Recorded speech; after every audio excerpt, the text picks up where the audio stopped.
Es un gozo poder estar con ustedes un domingo más. Yo quisiera que fuera todas las semanas, pero no hay problema, eso viene por ahí. El Señor va a permitir que eso en su momento vaya a llegar. Le invito a que así se pongan de pie conmigo. Vamos a leer la palabra de Dios, Efesios capítulo 2. El hermano Eddie leyó todo el capítulo, diríamos, pero no lo vamos a estar estudiando en su totalidad. Solamente vamos a estar enfocándonos en dos versículos, versículos 8 y 9. Efesios capítulo 2, versículos 8 y 9 va a ser la lectura de esta tarde y lo que vamos a estar considerando.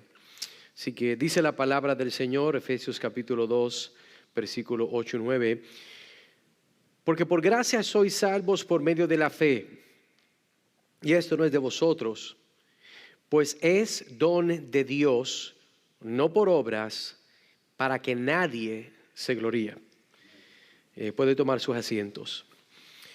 Y esta tarde vamos a estar continuando la serie que habíamos comenzado contestando la pregunta ¿por qué soy bautista reformado? ¿Se acuerda la introducción que habíamos cubierto?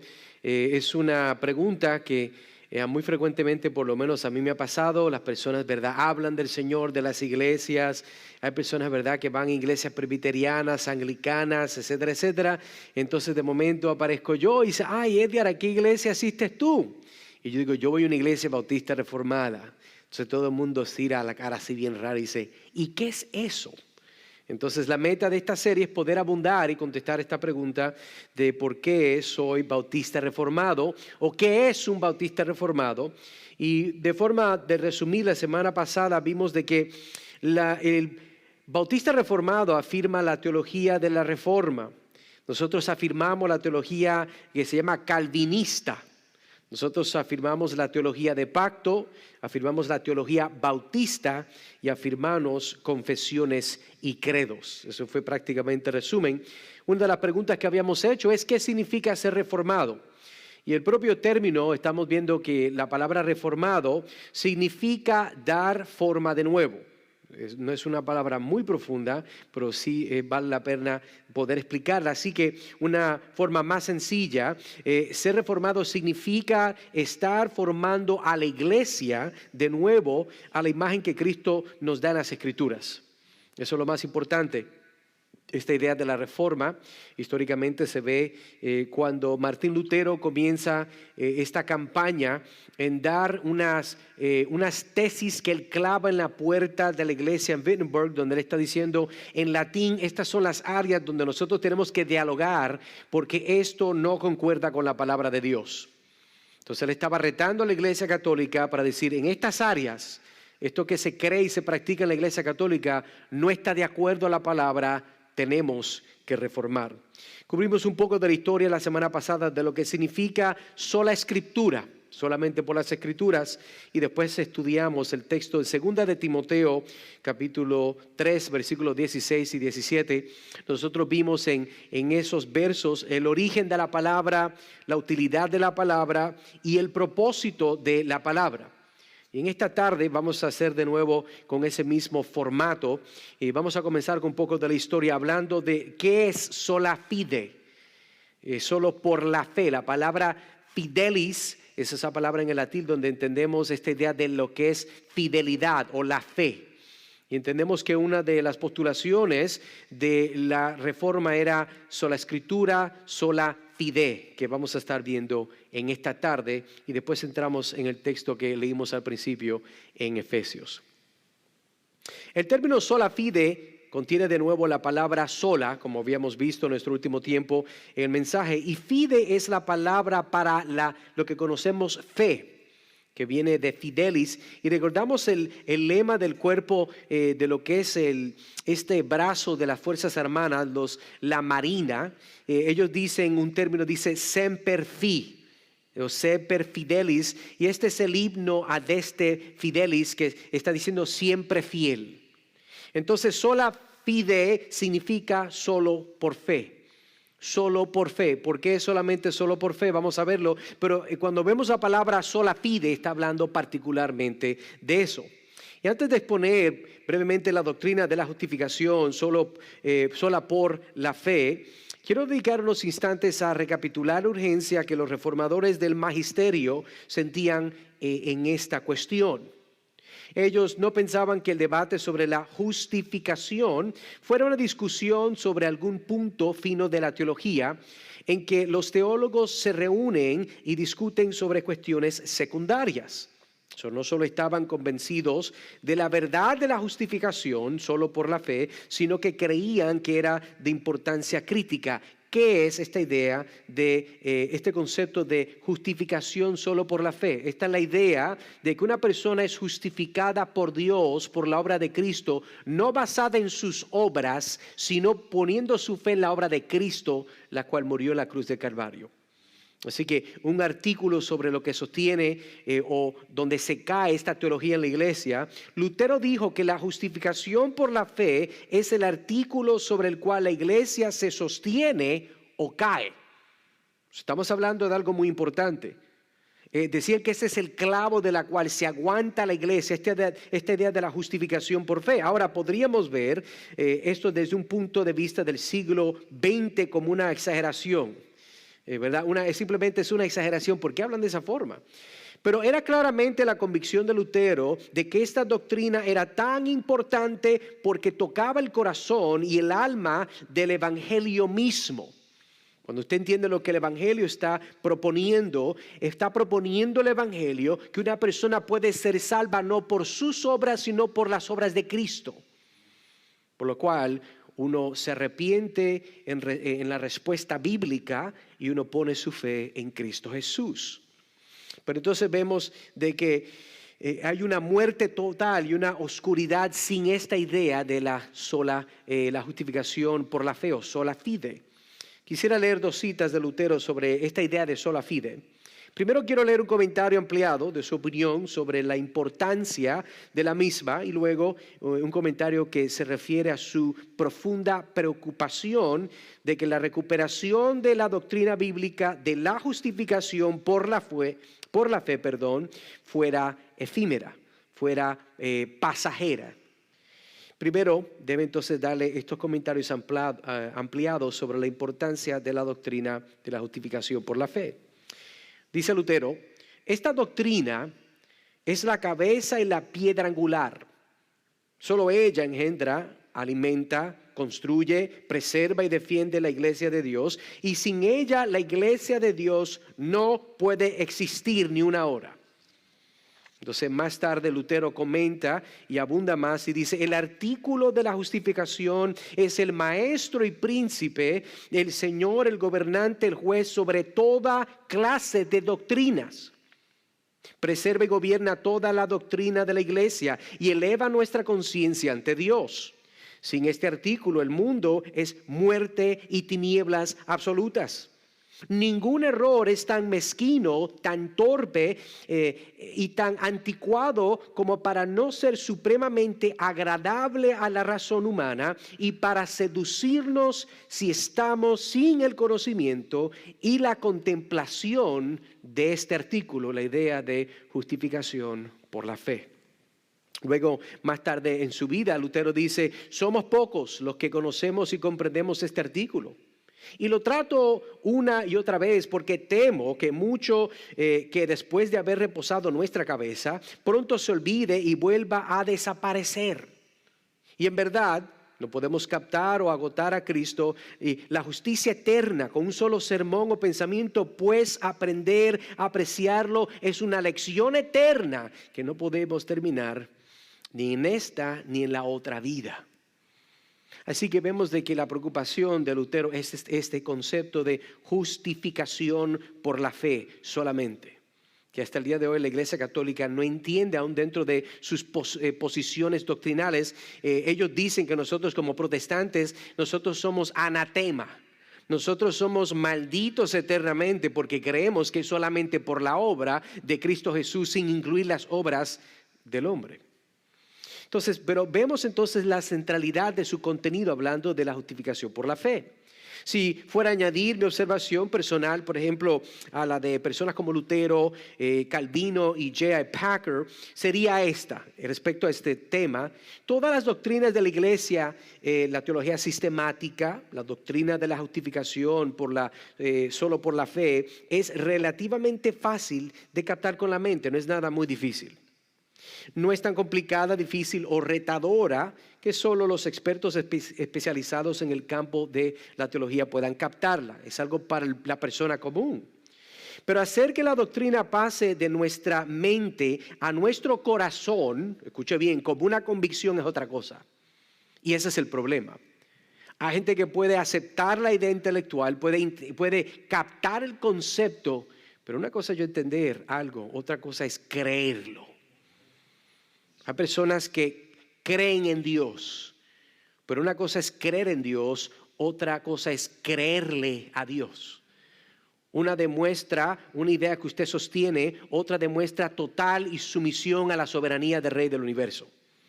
Es importante hacer la aclaración que nosotros no somos salvos por ninguna doctrina, hermano, amigo.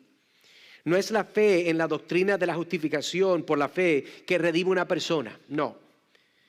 Es el contenido al que apunta a la doctrina lo que es tan central y crucial para nuestra salvación. Así que podemos hacer la pregunta, ¿por qué?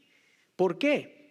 Si Dios es justo y yo no lo soy, la cual es cierto, y tengo que enfrentarme a su justo juicio, ¿cómo podré resistir?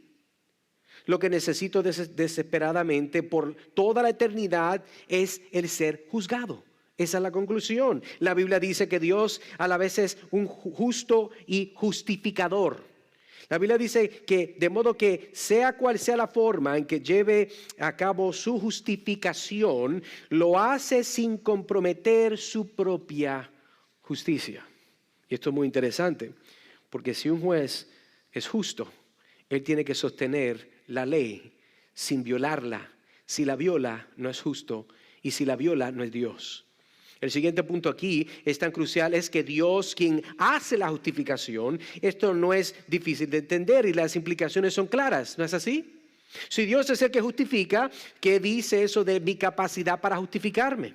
Yo no puedo hacer nada para justificarme, ni nadie puede justificarme en este mundo, ni la iglesia puede justificarme. Es Dios y solo Dios quien puede pronunciar el veredicto final de mi justificación y de mi falta de ella. Es algo que solamente es de Dios.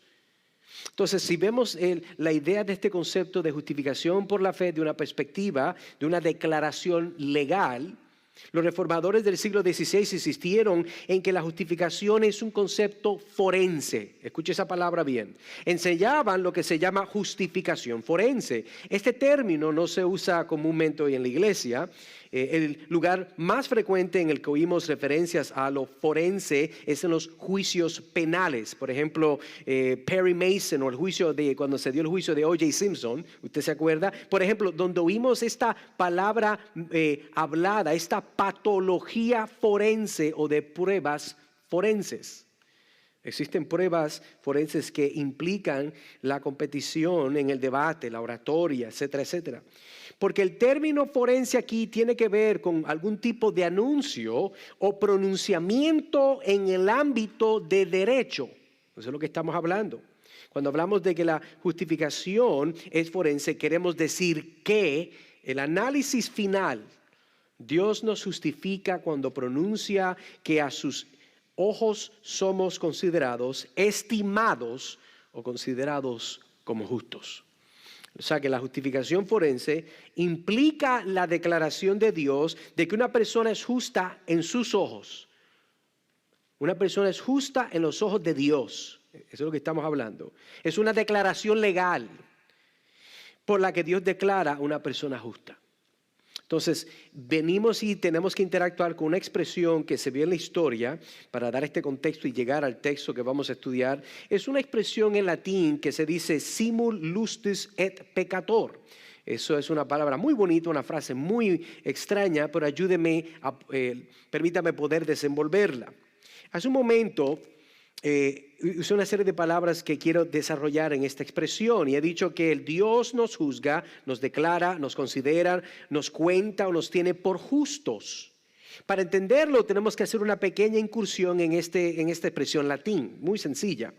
El resumen de Lutero de la suma y la sustancia de la doctrina de la justificación solo por la fe se encuentra en su famoso lema simul justus et peccator. Vamos entonces a definir las partes. Simul es la palabra de la cual obtenemos palabras como simultáneo, simul. Justus es la palabra que se usa en el latín para justo, ¿verdad? Esta idea de justus es justo. Et es la palabra para decir y. Es una, ¿verdad? Para conjugar estas ideas. Vemos que la palabra pecator es la palabra a la que obtenemos las palabras impecable o pecadillo. Esa palabra para pecado. Por lo cual, cuando vemos esta expresión que estamos leyendo de simul justus et peccator, Lutero está diciendo que en la doctrina de la justificación solo por la fe, los que son justificados son al mismo tiempo justos y pecadores.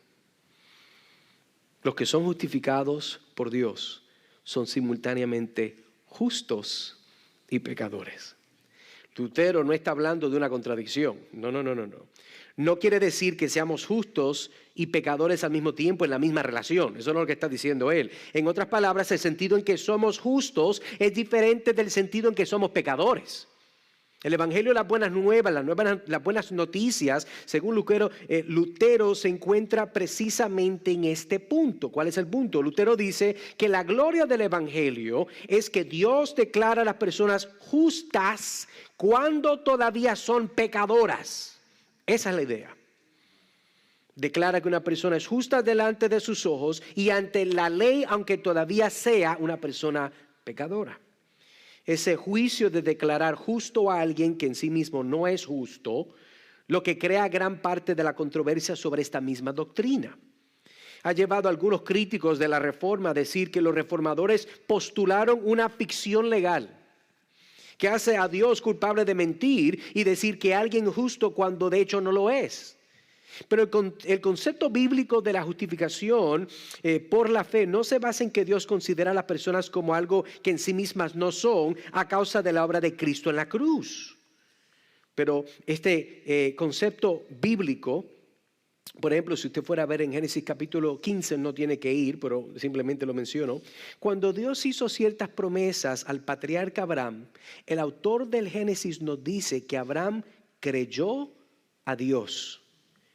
Y al Abraham creerle a Dios, dice el autor de Génesis, y le fue contado por justicia.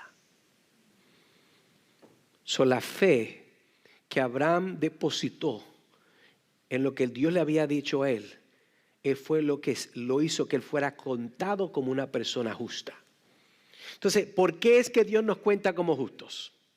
En el Nuevo Testamento Pablo habla de este mismo concepto por la cual Dios cuenta o considera a las personas que ponen su confianza en Cristo como justas.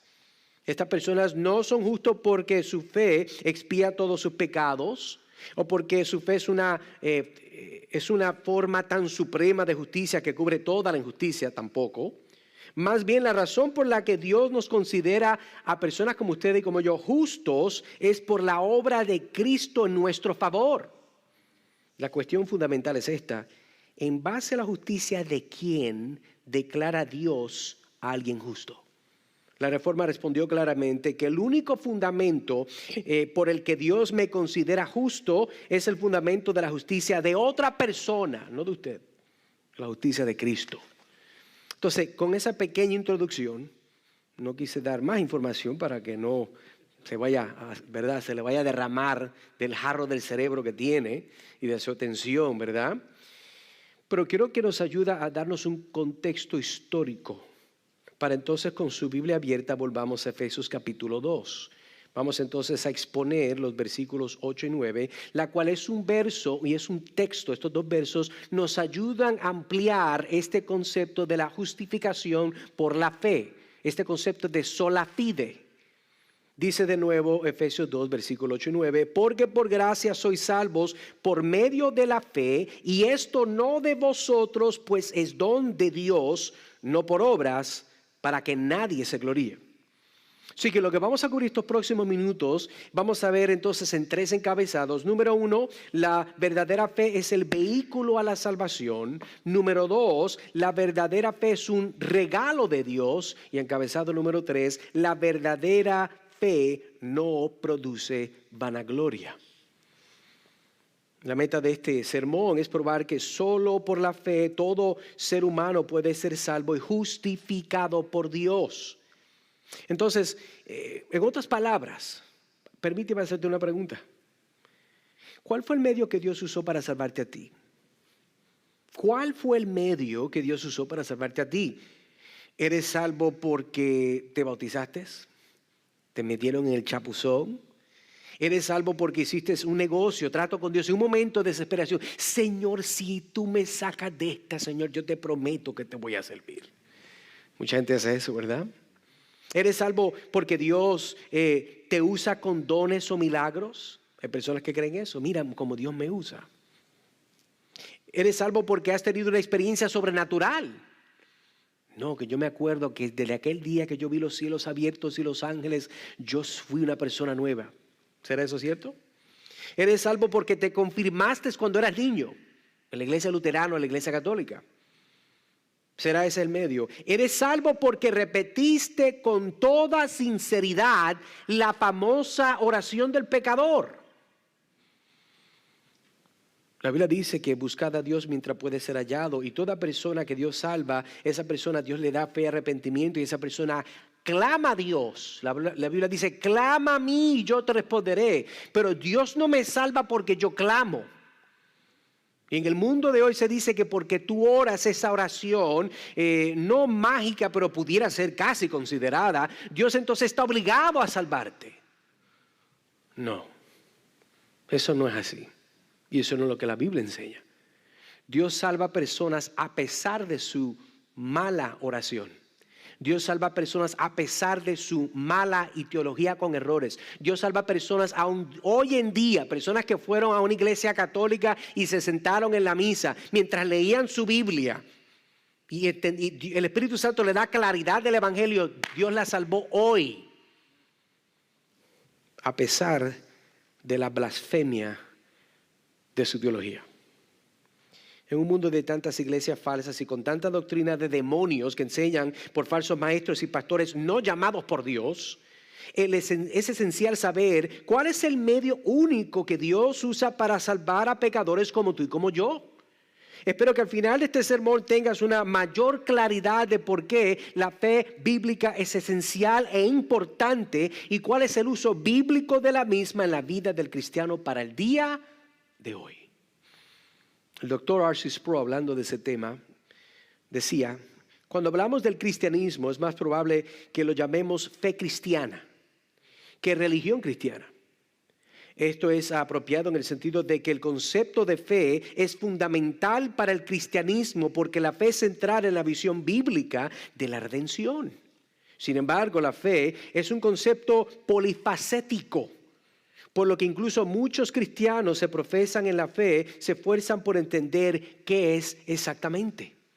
Así que vemos entrando a esta idea de estos 3 puntos, entremos al primer encabezado. La fe verdadera es el vehículo a la salvación. Con su Biblia abierta, mire conmigo y lea. Porque por gracia sois salvos por medio de la fe.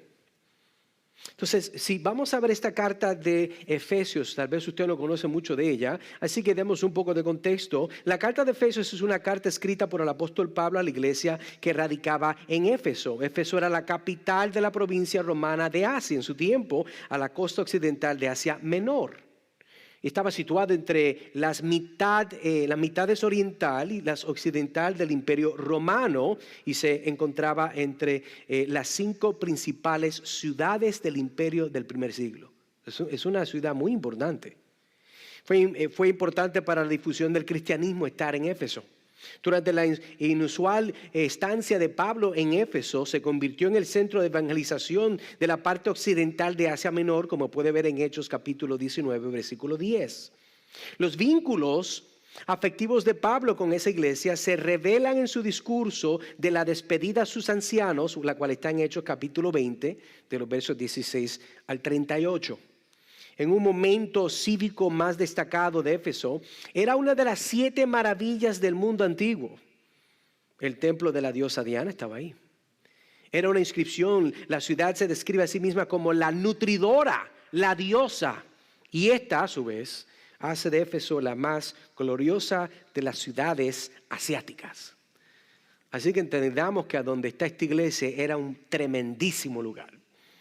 No estamos hablando de una ciudad por ahí que nadie conoce. No, esta es la doña de las ciudades.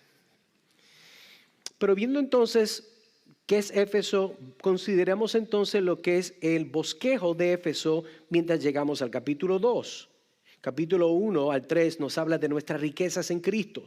Capítulo 1, versículo 4 al 14, habla de las posiciones, nuestras posesiones espirituales en Cristo. Entonces vemos el Padre, del Hijo, del Espíritu, de la primera oración para la iluminación que hace Pablo. Entonces llegamos al capítulo 2 donde nosotros vamos a radicar hoy y nuestra posición espiritual en Cristo del versículo 1 al 22. Pero particularmente haciendo un enfoque más cercano vamos a ver esta idea de el Cristo resucitado y sentado en el trono del capítulo 2 del 1 al 10. Ahí es que estamos nosotros entonces localizados. Pero entonces viendo y volviendo al texto, versículo 8, vemos de que, lo voy a leer de nuevo, porque por gracia sois salvos por medio de la fe. Podemos ver de que todo aspecto salvífico tiene su origen en la gracia de Dios. La única razón por la cual el hombre tiene lo que tiene es por la gracia o el favor inmerecido de Dios. Pero ¿qué tiene que ver? ¿Por qué tiene que ser por gracia que recibimos algo de Dios? Alguien puede hacer la pregunta, es una muy buena pregunta. Bueno, si no es por gracia, no vamos a recibir nada.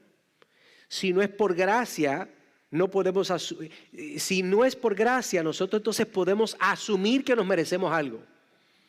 Como el mundo de que todo el mundo se cree que se merece algo.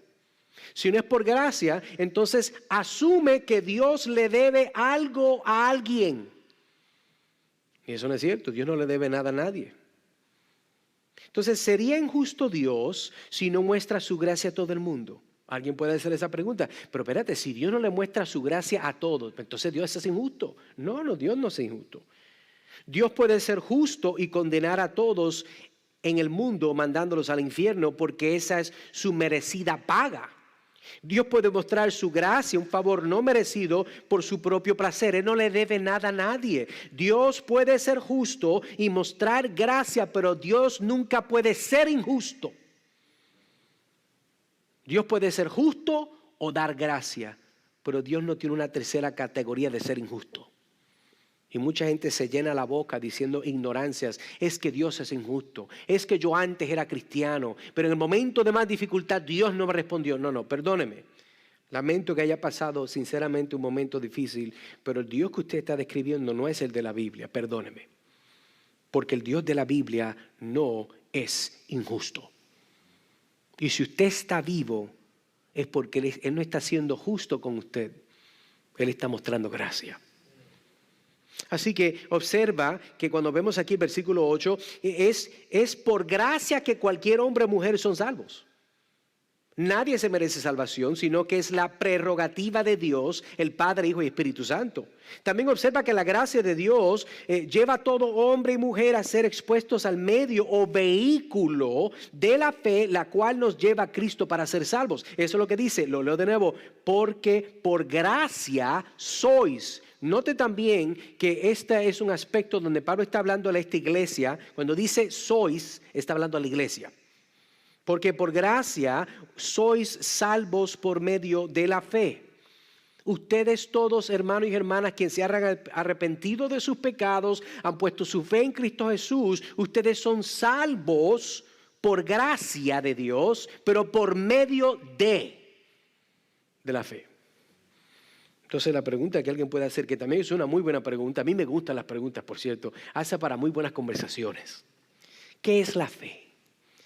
Bueno, la fe, de acuerdo a Hebreos 11, versículo 1, que dice, es pues la fe, la certeza de lo que se espera, la convicción de lo que no se ve. La fe es la seguridad de que esperamos a aquel que no hemos visto. Nadie ha visto a Jesús, usted no ha visto a Jesús, yo no lo he visto.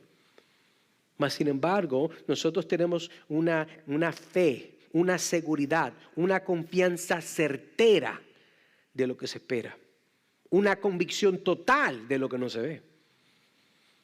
La fe, de acuerdo a 2 Corintios capítulo 5, versículo 7, dice, porque andamos por fe, no por vista.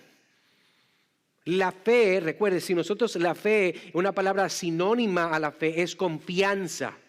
Nosotros caminamos confiando, no por vista. Nosotros creemos, confiamos, tenemos convicciones depositadas.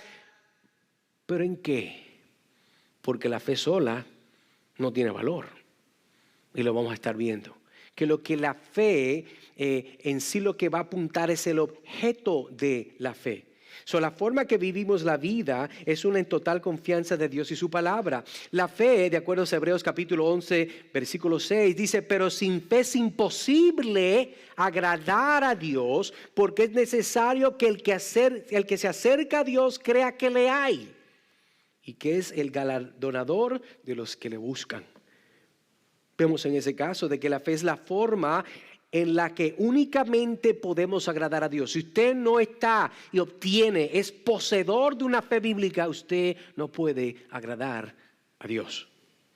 De acuerdo a Efesios capítulo 2, versículo 8, porque por gracia sois salvos por medio de la fe, nuestro texto, y no de vosotros, pues es don de Dios. Vemos entonces que de acuerdo a Efesios capítulo 2, la fe es el medio o el vehículo que Dios usa para salvar.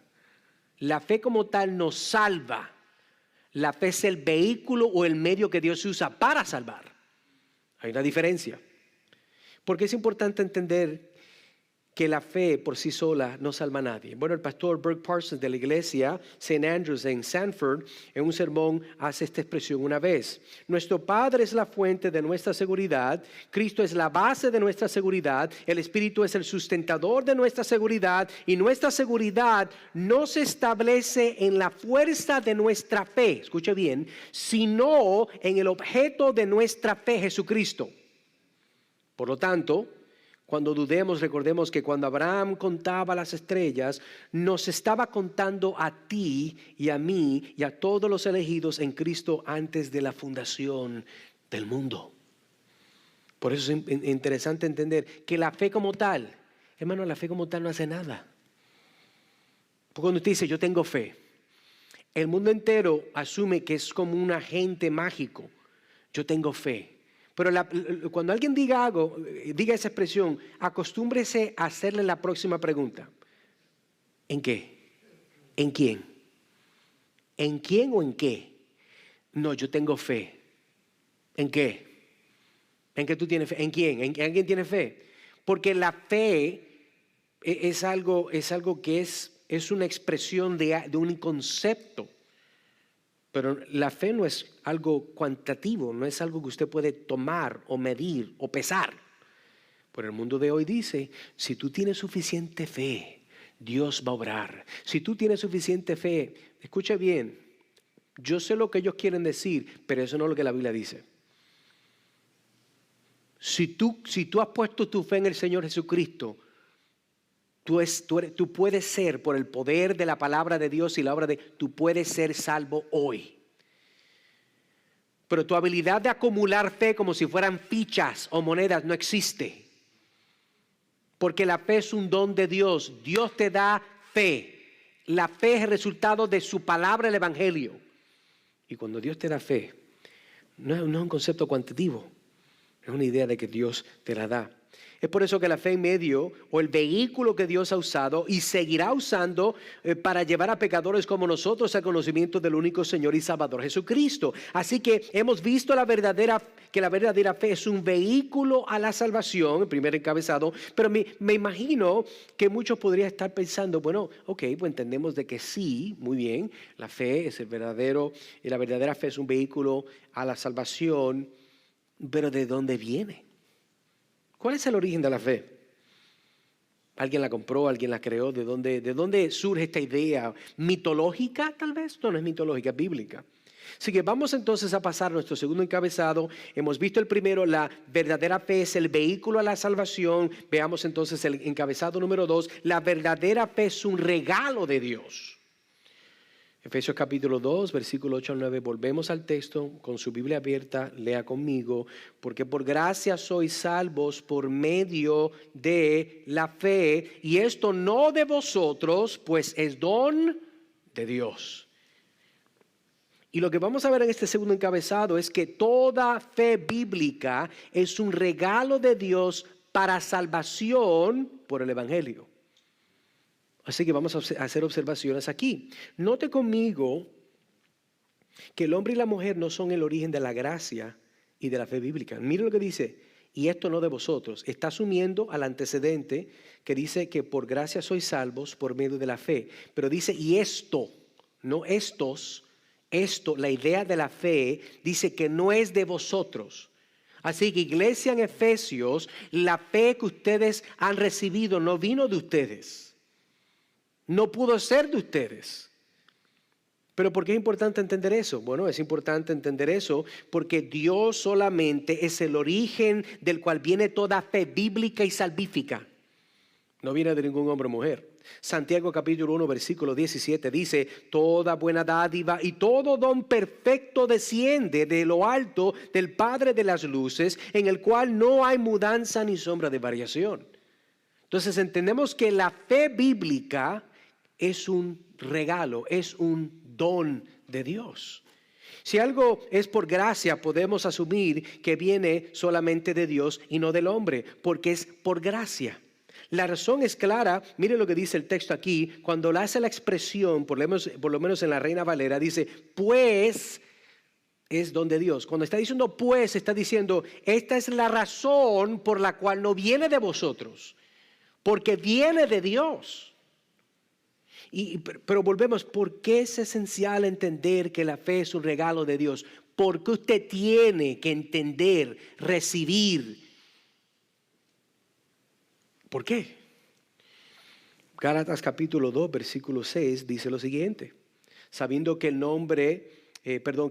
hombre no es justificado por las obras de la ley, sino por la fe de Jesucristo, nosotros también hemos creído en Jesucristo para ser justificados por la fe de Cristo y no por las obras de la ley, por cuanto por las obras de la ley nadie será justificado. Es importante entender por qué. Porque esto es algo que Dios da. Y sabe lo lindo de que cuando Dios da algo usted no lo puede perder, porque Dios se lo dio. A mí, mire, ¿cuántas veces no le han dado un regalo tan bonito y usted lo pierde? O los niños lo pierden. O el perro lo mordió y lo quebró. ¿Verdad? No, hermano. Cuando Dios da un regalo, cuando Dios da un don, usted no lo puede perder. La salvación, el llamado y los dones son irrevocables, dice la Biblia. Eso no se puede perder. Juan capítulo 4 versículo 10 dice, respondió Jesús y le dijo, si conocieras el don de Dios, hablándole a la mujer, ¿verdad? Samaritana, ¿y quién es el que te dice, dame de beber? Tú le pedirías y él te daría agua viva. Dice ahí, si tú conocieras el don de Dios, amiga, si tú conocieras el regalo de Dios, y no solamente el regalo, sino quién es el que te lo está dando. Tú me pedirías a mí que te lo diera. Qué lindo, ¿verdad? Como Dios está interactuando con esta mujer, pero hablamos y nos enfocamos en esta idea de el don de Dios, el regalo de Dios. Y el regalo que Dios da siempre tiene que ver con aspectos eternales, transformadores de la vida de una persona. Hechos de los Apóstoles capítulo 8, versículo 20. Entonces Pedro le dijo, tu dinero perezca contigo, porque has pensado que el don de Dios se obtiene con dinero. Hay personas que creen que el don de Dios se puede comprar. El don de Dios yo me lo puedo ganar con las votaciones de las asambleas de la iglesia cuando me pongan una posición. El don de Dios yo lo puedo obtener si yo me meto en un cuarto a ayunar y orar y Dios me lo tiene que dar. No, hermano, eso no funciona así. Yo sé que hay iglesias y sectas subevangélicas que dicen eso, pero no es cierto. Es esencial entender y recordar que la fe es un regalo de Dios, la cual su meta y propósito es para que otras personas puedan llegar a el entendimiento del evangelio, la cual es el poder de Dios para salvar. Por eso es que Dios da el don. Por eso es que Dios usa la fe como vehículo o medio a la salvación. Así que continuamos el repaso. Hemos visto el primer encabezado, la verdadera fe es el vehículo de la salvación.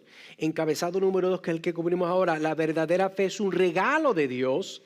Ahora, otra pregunta que podemos hacer es, ¿cuál debería ser nuestra reacción a este regalo don de Dios? Y por eso vamos a ver el tercer encabezado, que la verdadera fe no produce vanagloria. La verdadera fe no produce vanagloria. Volvemos al texto, léalo conmigo. Dice, porque por gracia sois salvos por medio de la fe. Y esto no de vosotros, pues es don de Dios, no por obras para que nadie se gloríe.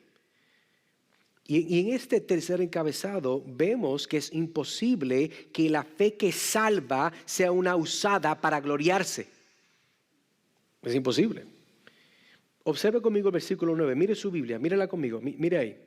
Note que el versículo 9 reafirma que no es por alcance de ningún humano. ¿Ve? No por obras. Pero eso no es un alcance humano. Note que también versículo 9, la verdadera fe no es una que puede ser generada por obras de nadie. Mismo concepto. La vanagloria de una persona es el resultado de que cree que alcanzó algo por sus propias obras. Ahí es donde llega la vanagloria, el gloriarse. Si la fe que salva es una que puede ser producida por el hombre, entonces él tiene de qué gloriarse. Pero dice el verso, y lo leo de nuevo, no por obras, hermanos de Éfeso, no es por obras para que nadie se gloríe. Mire, usted no se puede llevar el crédito de nada porque usted no lo hizo. En un mundo donde todo el mundo se quiere tomar 10,000 fotos de algo que a nadie le importa, porque todo el mundo quiere el crédito de algo que creen que a la gente le interesa, nadie le interesa. Son un chorro de narcisistas, ¿verdad?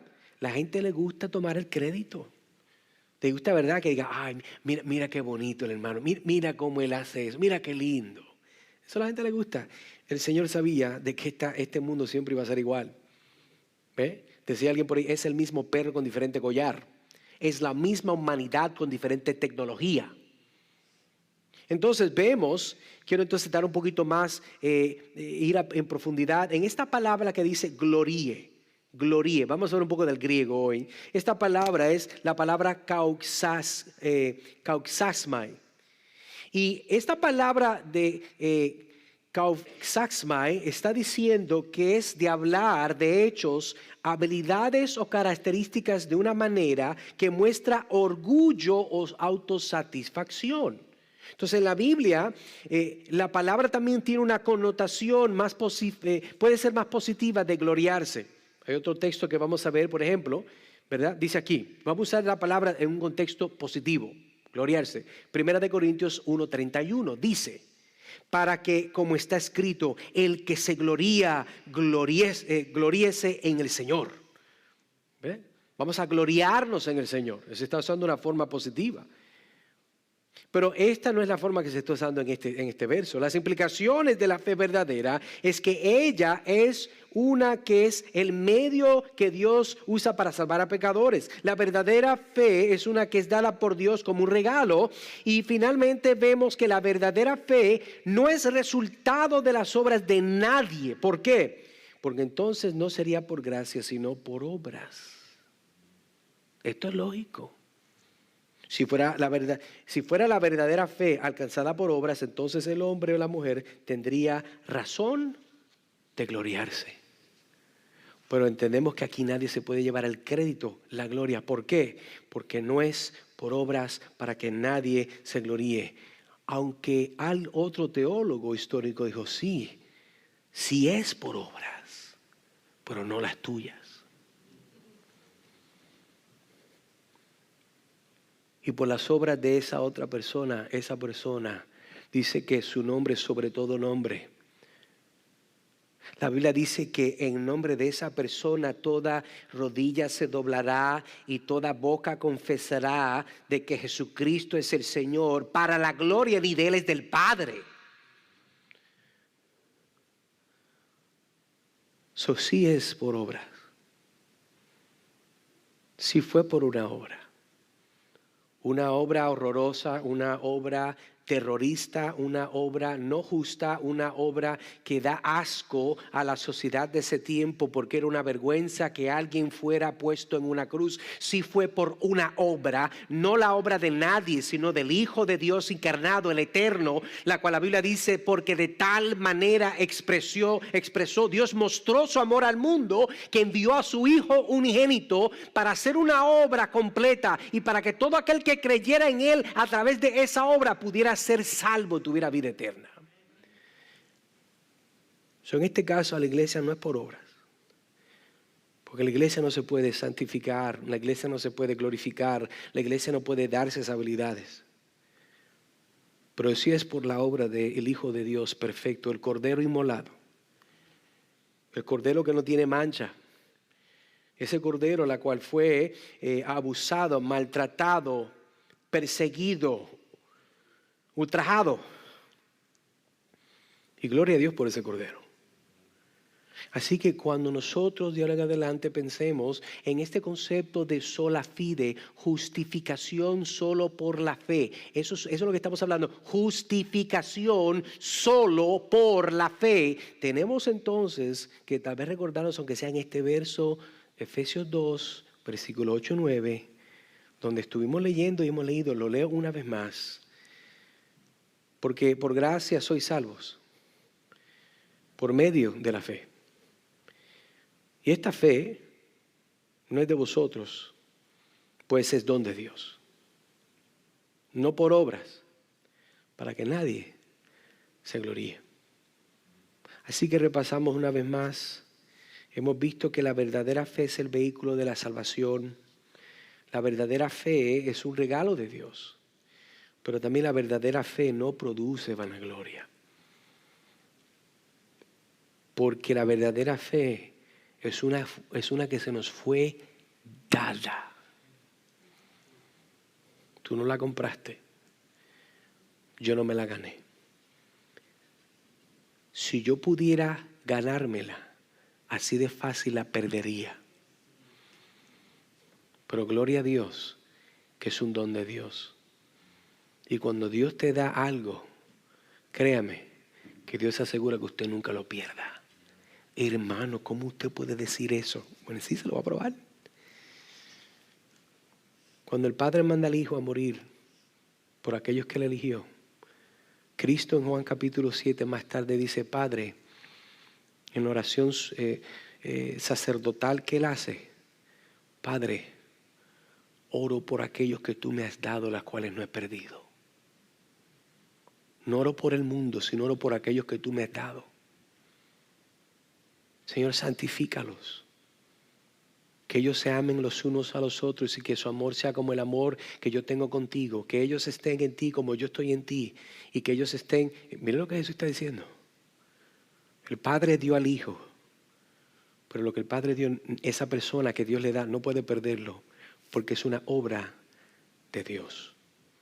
Quiera Dios que nosotros sigamos creciendo por su gracia, en el entendimiento de su palabra, para poder continuar predicando un evangelio de una justificación por la fe, por la obra y los méritos de Cristo Jesús. Oremos. Trino Dios y Padre Celestial, te damos gracias por este tiempo. Gracias, Señor, porque continuamos en esta serie, no solamente contestando esta pregunta de por qué somos bautistas reformados, pero indagando con más profundidad aquellas doctrinas de la Reforma que revelan unas verdades esenciales, Señor. Unas verdades, Señor, muy útiles para guardarnos de la herejía y de las falsas doctrinas del día de hoy. Señor, pero te pedimos que tu Espíritu, aún en este momento, obra en la vida de mis hermanos y mis hermanas. Crécelos más en gracia, crécelos más en favor, crécelos más, Señor, en el deseo de vivir vidas santas y compartir el Evangelio con el perdido. Pero aquellos que no te conocen, Señor, te pido de que también obres en ellos. Quebrántalo, Señor. Revélale su pecado, el peso, la maldad. Revélale, Señor, la razón por la cual tú mandaste a tu Hijo a la cruz, para ser quebrantado y llevar el pecado de personas como nosotros que no nos merecemos nada. Señor, sigue derramando tu gracia, sigue obrando y plácete en usarnos a nosotros como mensajeros inútiles en muchos casos para llevar a cabo tu obra. Yo pido todo esto en el dulce nombre de nuestro Salvador Jesucristo. Amén.